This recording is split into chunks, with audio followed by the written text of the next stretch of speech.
Thank you for your interest in this talk. Today, I'm going to be presenting our recent results on the understanding of Earth's double outer radiation belt events and remnant belt confinement. I want to start by thanking my co-authors, as their contributions and constant encouragement were instrumental during the research process. I want to also invite you to the live session to be held on December 10th. One of the first results of the Van Probes mission was the discovery of a new configuration of the radiation belt, in which a typical 2 belt experienced a partial depletion associated with a moderate geomagnetic storm that left behind a remnant belt and was followed by a newly enhanced outer belt, resulting in a 3 belt structure. In the figure, we can appreciate how a populated outer belt is partially depleted at the beginning of the geomagnetic storm, and how a reformation of the outer belt occurs shortly thereafter, while the remnant belt remains unaffected by the process taking place. The white line indicates the plasma pulse location, and it was pointed as a possible reason for the remnant belt shielding. This triple belt was observed for energies larger than 3 MeV, with the remnant belt located between L shells of 2.8 to 3.5. Maybe the most relevant characteristic of the remnant belt was that it was a long-lived event that lasted for a month before being finally removed by the arrival of a new geomagnetic storm. This triple belt configuration was quickly reported not to be unique, as Turner et al. Showed around the same time, and using phase-space density measurements from the Themis mission, they reported the occurrence of remnant belts in 13 out of 53 storms that they studied between 2008 and 2012.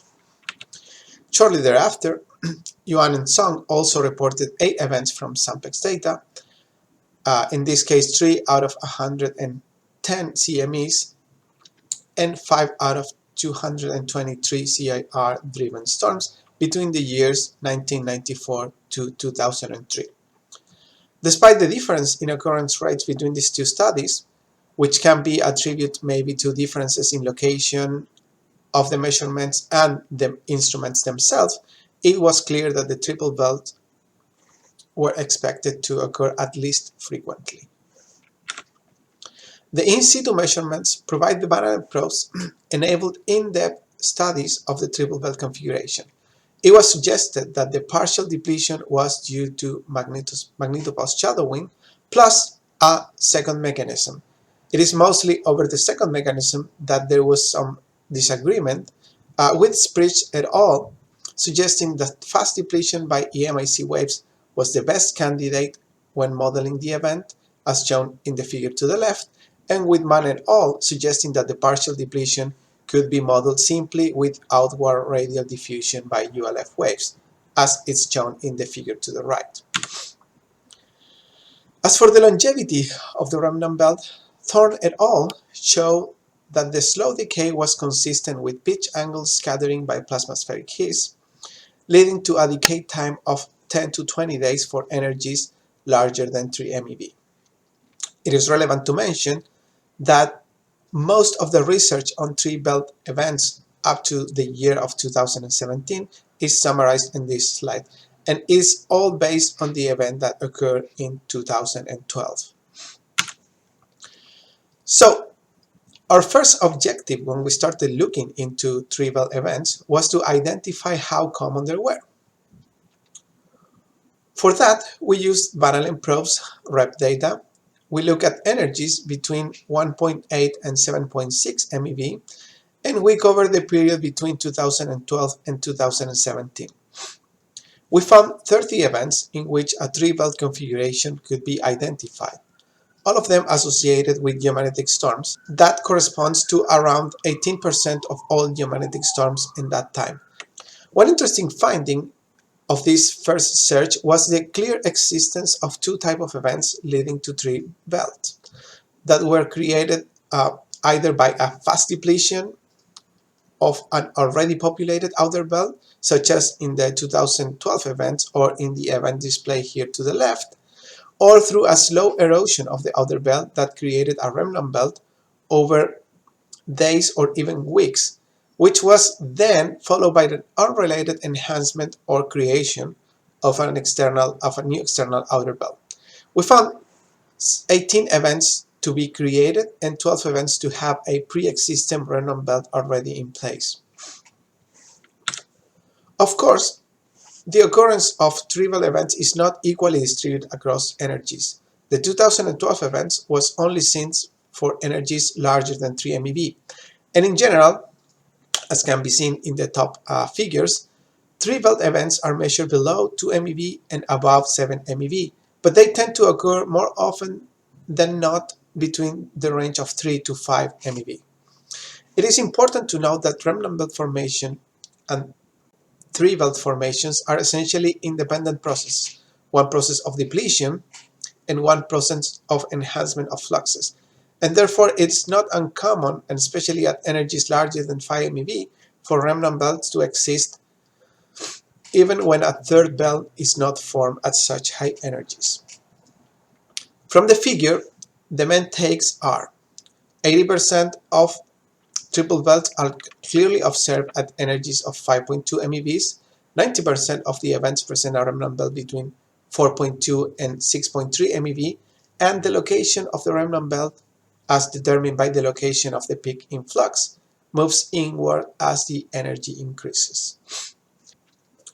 Remnant belt location also shows remarkable correlation with CMH minimum during storms, and while the correlation is not easy to explain, it should indicate some connection between CMH index and the depth of partial depletion, a process that must be energy dependent. By tracking the peak influx of the remnant belt and the now third belt plus the minimum influx of this sort of second slot region, we were able to study the lifetime of remnant belts. We found that remnant belts are very persistent, generally end with large storms, and if the absence of, they can last up to 60 days or even more. Moderate storms can also deplete the outer belt and leave the remnant belt untouched, which can then result in a new trivial event if it's followed by a new enhancement. In our research, we studied the decay time of remnant belts assuming an exponential decay, which could be reasonably fitted to 25 out of the 30 events. The lifetime of these remnant belts was found to increase as energy increased, from a few days at 1.8 MeV and up to close to 60 days at energies of 6.3 MeV.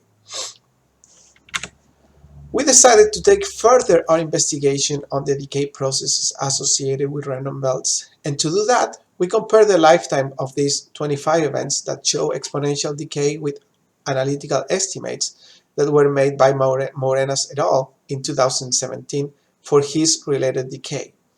This comparison was done using average Kp at the start of each event and the location of the peak flux of the remnant belts. The figure shows events grouped by L and by different Kp index. The solid blue curves represent the analytical estimates of the lifetime for decay associated with his, and the dotted lines mark one standard deviation.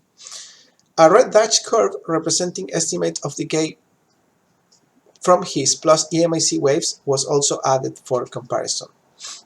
The main take from this comparison is that the decay of remnant belts at 2.9 and up to 4 in L within the plasma sphere is dominantly due to electron scattering by His waves, a result that generalizes the finding by Thorne et al. In 2013. A simpler way to look at the previous results is to normalize the lifetime of remnant belt electrons as a function of the theoretical energy scaling gamma p to the power of 1.5, and then normalize to its value to the value at the energy of 1.8 MeV. We restricted this visualization only to the 16 events that presented a remnant belt in more than 3 energy channels, and found that 13 of them show the most usual behavior, such that lifetimes increase with energy consistent with his decay. But there's 3 anomalous events that show some significant lifetime decrease or increase that may be the result of EMIC wave activity or radial diffusion. In fact, a closer look at the September 2017 event shows moderate EMIC wave activity in the days following the triple belt creation, and the lifetime observations match the analytical estimate of his plus EMIC wave decay. Why the remnant belts exist in the region that they exist? The most likely scenario is a combination of the partial depletion process being followed by a plasmaspheric shielding that somewhat isolates the remnant belt from processes other than the interaction with plasmaspheric His. To study the confinement of the belt, we look at the 18 events that presented a quick and sharp depletion of fluxes. This is where the remnant belt was created. We calculated the plasma pulse location using in situ measurements, test particle simulations, and a DST-driven model when the other two options were not available. And that is shown in the figure as black dots. We also calculated the last closed drift shell using the LAN-L star neural network code, shown here in the figure as a red line. And finally, we decided to track the external part of the remnant belt, where the fluxes decay to 1 over E of the peak to define the maximum L of the remnant belt. What our calculations show was a high correlation between the remnant belt location and the L of minimum plasma pulse location and minimum last closed drift shell, shown in the figure in black and red respectively, for, in this case, the energy of 4.2 MeV. Still, the upper edge of the remnant belt and the minimum plasma pulse position was found to be, in general, at least 1 to 1.5 Re lower than the minimum last closed drift shell, even reaching 1.5 and up to 3 radii for about 1/3 of the events. These results suggest that a second mechanism is needed in most events to explain the flux depletion that can be reasonably explained through shadowing. With the intention of understanding what process could be for the losses inside the last closed drift shell, we calculated the radial diffusion coefficient at L 3.9 and found that its magnitude inversely correlates with the location of the remnant belt as shown in the top panels. Additionally, we integrated the ULF power calculated using the D component from ground magnetometers located at L of 3.9, and we showed that the maximum 2-hour ULF power during the depletion window tend to be significantly higher than the maximum measured in the preceding 24 hours for most cases, as shown in the lower panels. Our results suggest that ULF waves are a possible explanation for the confinement in most cases. However, and we're not showing this here because of time limitations, we also found that EMIC waves could also reasonably explain a few of the events. In summary, we have found that remnant belts and tribal events are common occurrence in the Earth's outer radiation belt and are associated with about 18% of geomagnetic storms. We also found that remnant belts can be formed through two distinct types of formation mechanisms: a fast creation associated with a partial depletion of an already enhanced outer belt, or through a slow erosion of the outer belt. These two different mechanisms support multiple formation theories that we have only studied one of them. Remnant belts can also be observed for energies between 1.8 and up to 7.6 MeV. Their lifetime increases as energy increases, and their decay generally agrees with analytical estimate for scattering with plasmaspheric Higgs.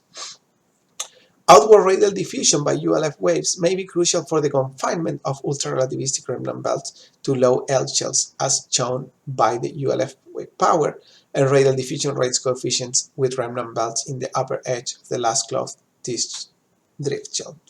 In the last 2 points, there's also evidence that suggests that EMIC waves have some minor role in the decay and creation of remnant belts, although it is not the main process. Finally, I want to mention a few studies related to the topic.